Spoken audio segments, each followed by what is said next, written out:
अस्सलाम वालेकुम दोस्तों, आपके अपने चैनल प्योर देसी टिप्स में हम आपको खुश आमदीद कहते हैं। मेरी तमाम नए आने वाले व्यूवर्स से गुजारिश है कि चैनल को सब्सक्राइब कर लें और बेल आइकन को दबाना हरगिज़ ना भूलें ताकि आने वाली हर वीडियो का नोटिफिकेशन आप लोगों को मिल सके। दोस्तों, आज का हमारा जो नुस्खा है वो ऐसे तमाम तर अफराद के लिए है जिनको टाइमिंग का मसला है, वक्त ज़रूरत जिनकी टाइमिंग बहुत कम है, सिर्फ एक दो झटके मारने से ही फारिग हो जाते हैं, या दखूल के वक्त ही जिनका इंजाल हो जाता है। तो ऐसे तमाम तर अफराद के लिए नुस्खा है। इसके अलावा इस नुस्खे को ऐसे तमाम तर अफराद इस्तेमाल कर सकते हैं जिनका मादा मनवैया बहुत ज़्यादा पतला है, मादा गाढ़ा नहीं है, ठीक है, जरियान है, एहतलाम है, उनके लिए भी नुस्खा बहुत ज़बरदस्त है। इसमें हमने जिन चीज़ों का इस्तेमाल किया है ये तमाम चीज़ें मादा मनवैया को गाढ़ा करती हैं। मेदे मसाने जिगर से गर्मी को निकाल के मादे को गाढ़ा करती हैं, मसाने को मजबूत करती हैं। टाइमिंग के लिए बेमिसाल नुस्खा है, जरियान एहतलाम को ख़ात्मा करती है। इसमें सबसे पहले हमने जो चीज़ इस्तेमाल करनी है वो है नरकचोर। नरकचोर का हमने इसमें इस्तेमाल करना है 1 तोला।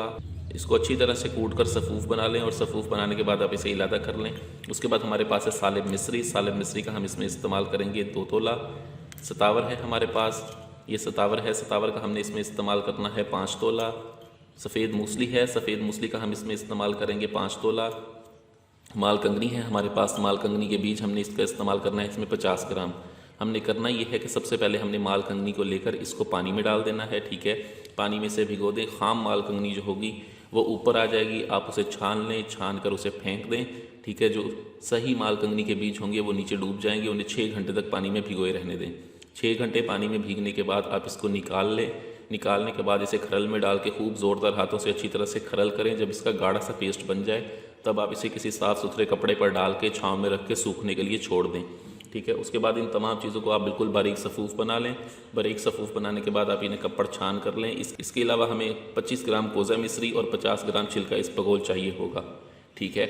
आप इन जब ये अच्छी तरह से खुश्क हो जाए तब आप इन तमाम चीज़ों को कपड़ छान करके मिक्स कर लें। उसके बाद इसमें कोज़ा मिस्री और छिलका इसबगोल को बगैर कूटे इसमें शामिल कर दें। ये आपका नहायत ही ताकतवर सफ़ूफ़ तैयार है, ठीक है। इसकी तरकीब इस्तेमाल ये है कि रोज़ाना सुबह नाश्ता करने के आधे घंटे के बाद आपने ताज़ा दूध के साथ इसके 6 ग्राम सुबह और 6 ग्राम शाम को लें।